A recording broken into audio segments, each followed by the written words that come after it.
Bienvenue sur Top Invest, la chaîne des top d'investissement. Ici, on parle essentiellement d'entreprises de qualité. Avons-nous une opportunité d'investissement sur Comcast? C'est la question à laquelle on va essayer de répondre en se basant sur les états financiers de la compagnie. Je rappelle que ceci représente uniquement mon point de vue et non un conseil d'investissement. Et comme d'habitude, je me réserve le droit de me tromper. Donc, c'est une demande spéciale d'un abonné Top Premium. Je rappelle que le lien vers le service Top Premium est dans la description de cette vidéo aussi, où vous pouvez demander des analyses quantitatives comme celle qu'on va faire présentement ici. En supplément de ça, vous recevez 2 notes d'analyse ici sur les entreprises qui, moi, me semblent sous-évaluées. D'accord? Donc, les notes d'analyse sont basées sur la lecture des rapports financiers et l'écoute des conférences calls, parce que je vous ai toujours dit ici que les éléments quantitatifs, c'est bien, mais ce qui nous permet d'investir à long terme, c'est surtout les éléments qualitatifs de la compagnie. D'accord? C'est-à-dire, est-ce que je comprends la stratégie du management ici? Qu'est-ce qui s'est passé au dernier trimestre ici? À quoi s'attendre ici à court terme? Et on continue à faire les notes de suivi. C'est-à-dire que si je mentionne ici comme choix d'investissement, d'accord? C'est une entreprise que je continue à suivre trimestre après trimestre afin de pouvoir voir si l'entreprise ici continue à livrer la marchandise, parce que comme je le dis toujours, le long terme est une succession d'investements, enfin, c'est une succession d'événements à court terme. OK? Donc, il faut suivre l'entreprise ici à chaque trimestre, essayer de voir si elle continue à livrer la marchandise. Donc, pour les 61 places restantes ici, vous pouvez également avoir le droit à la formation, comment analyser une banque, ou bien comment lire les rapports financiers disponibles ici à la fin du mois d'avril. OK? Donc, on va sur Comcast. On a déjà eu à parler de cette compagnie ici.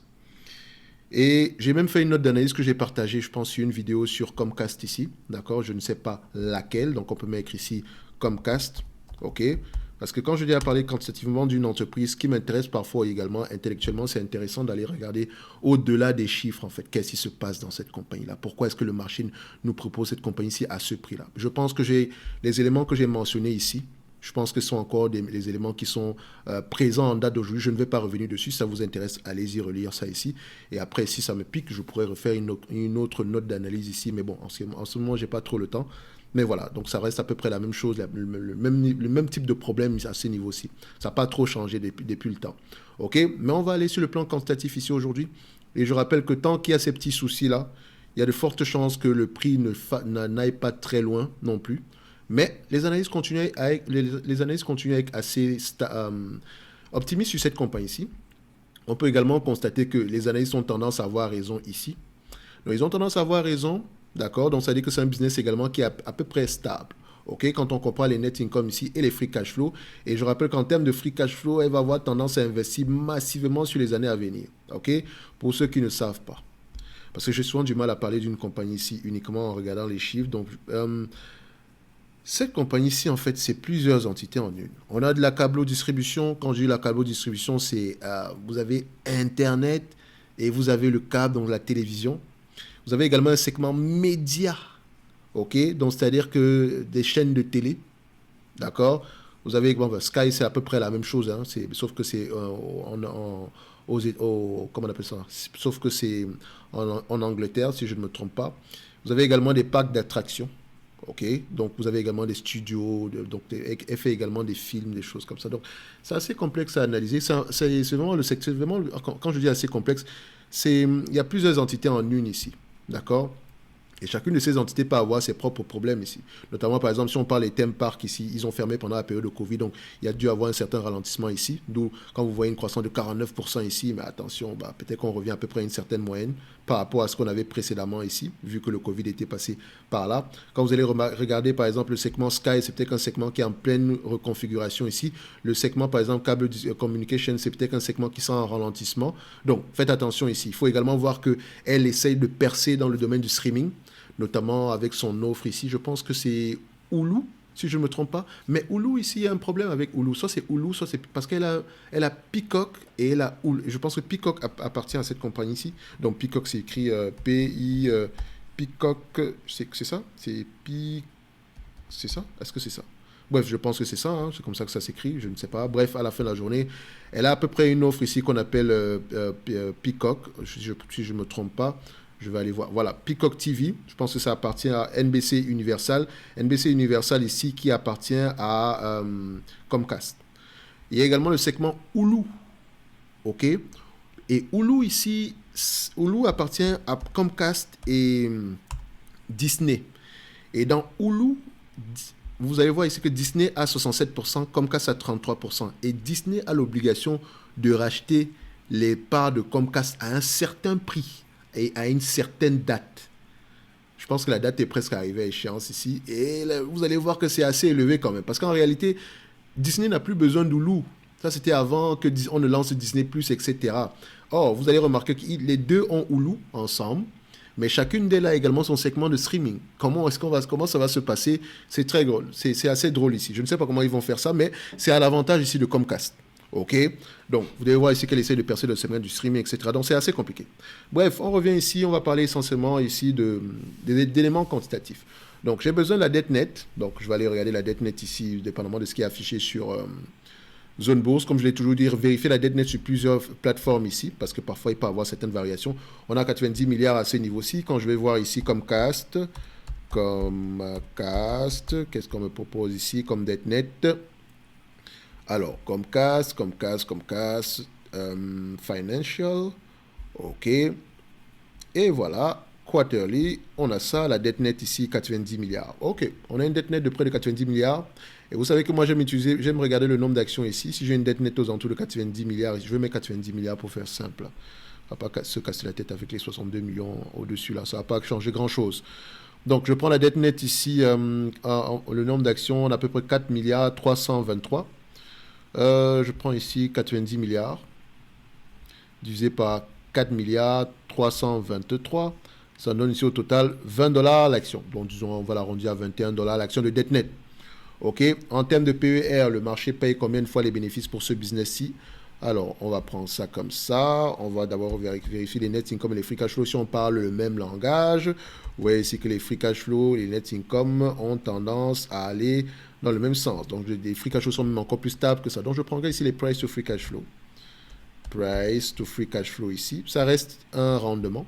Comme je le dis ici, si vous renversez l'équation ici, donc je ne vais pas revenir dessus. 20 fois les bénéfices, c'est 5% de rendement. 15 fois les bénéfices, et on est à 6 et poussière. 10 fois les bénéfices, on est à 10% de rendement. Ici, c'est un business sur les 10 dernières années, c'est négocié à 15 fois les free cash flow. OK. Sur les 20 dernières années, c'est négocié à peu près à 15 fois les free cash flow également. Donc, on peut se dire qu'on est à peu près à 15 fois les free cash flow, 15 fois les bénéfices. Donc, tout simplement parce que le marché est en plein changement en date d'aujourd'hui. Ce n'est pas une entreprise qui devrait s'échanger à 15 fois les bénéfices. Elle devrait s'échanger peut-être à 17, 20 fois les bénéfices. OK? Donc, en prenant 15 fois les bénéfices ici, moins la dette nette, ça va nous donner combien? OK? Voilà. Vu que les analystes ont tendance à avoir raison, on va se dire ici, on va être très optimiste en date d'aujourd'hui. Donc, c'est déjà assez optimiste en date d'aujourd'hui par rapport à l'évaluation. 4,40$ attendu ici en 2025 à 15 fois les bénéfices. Ça donne à peu près 66$ l'action. Moins la dette nette. Moins la dette nette en date d'aujourd'hui qui est à peu près à 21$ l'action. On sera au prix aux alentours de 45$ l'action. Donc, on se dira que l'entreprise est correctement évaluée. En prenant en considération la dette, d'accord, elle est correctement évaluée. OK, entre 38 et 45 ici, surtout qu'on a pris une certaine croissance ici, donc on est à peu près correctement évalué ici. Donc, n'oubliez pas une chose. Si on renverse l'équation ici, qu'on réfléchit en termes de rendement, au prix actuel, si l'entreprise rembourse la totalité de sa dette et qu'elle vous distribue également la majorité de ses bénéfices nets, que ce soit rachat d'actions, dividendes, on aura un rendement de 11,46%. OK? Donc, je ne surpaye pas et je pourrais bénéficier ici comment on appelle ça? Je pourrais bénéficier ici non seulement de la croissance des revenus ou bien la croissance des marges, ou la croissance également des free cash flow, mais également du fait que l'entreprise rembourse sa dette. Le fait que l'entreprise rembourse sa dette ici pourra avoir tendance à augmenter l'équité. Donc, le prix actuel est assez intéressant. OK? Le prix actuel est assez intéressant, mais comme je dis toujours, ça ne vient pas gratuitement. Il y a des problèmes dans cette compagnie-ci. Allez-y, regardez. Je vous ai cité d'abord ça ici tantôt. Et vous pouvez aller regarder la note précédente également ici. Mais il y a de fortes chances que ce business-ci soit bien géré. Il est également assez solide. Il y a de fortes chances qu'il soit là également demain, ou bien dans les 10-20 prochaines années. OK? Donc la dette nette ici, vous voyez 90 milliards, vous allez vous dire, ah ouais, c'est élevé quand même, la dette nette. Ouais, mais c'est une entité quand même qui peut à peu près rapporter une quinzaine de milliards par an. Donc la dette nette, elle repaye cette dette nette-là en 6 ans. Et vous savez qu'avec les free cash flow, on aime bien une entreprise qui peut racheter ses free cash flow, qui peut racheter sa dette nette ici uniquement avec les free cash flow en moins de 10 ans. D'accord? 10 ans maximum, c'est ce qu'on aime bien, mais en moins de 10 ans, c'est parfait. Donc, on a une opportunité d'investissement sur Comcast. Le dividende, il est safe. Mais comme je vous l'ai dit ici, est-ce que vous êtes en accord avec le risque que vous allez prendre en investissant dans cette compagnie-ci? Donc, il faut aller lire les rapports financiers, essayer de voir quel est le problème. et essayer de voir si ce problème-là pour vous, s'il vous semble temporaire ou durable. OK? Je sais une chose, c'est que la pire des choses qui pourrait arriver à cette compagnie-ci, c'est c'est qu'on la rachète. D'accord? Il faut également voir que son acquisition, elle a payé trop cher pour l'acquisition de Sky. C'est peut-être pour ça que la dette également est assez élevée ici. Surtout que vous voyez que le segment Sky ici est un peu en plein ralentissement. Et la bataille du streaming a déjà commencé. La bataille a commencé. Mais également, l'avantage qu'elle a, c'est qu'elle a également du contenu. Hein. Donc, elle a la capacité elle est assez diversifiée quand même. Elle a la capacité de souffrir. OK? Ça reste une très belle entreprise, d'accord? Qui pourrait être intéressante au prix actuel. OK? Donc, pour ceux qui aiment le dividende également stable et croissant, blablabla, voilà une entreprise qui vous offre cette possibilité-là également. Il y a de fortes chances que ça continue. Mais comme je le dis toujours, allez-y vérifier si vous êtes en accord avec le risque que vous allez prendre tantôt sur cette compagnie-ci. OK? Parce que les mois à venir, les années à venir pourraient être assez compliqués ici. OK? Quand je dis assez compliqué, il ne faut pas que ça vous fasse peur. Hein. Mais on devrait s'attendre à des investissements massifs ici, surtout pour le segment du streaming. Et également, vous devez savoir que le segment ici de la câble-distribution ici est également en ralentissement. Donc, la télévision, donc la vidéo par câble, OK.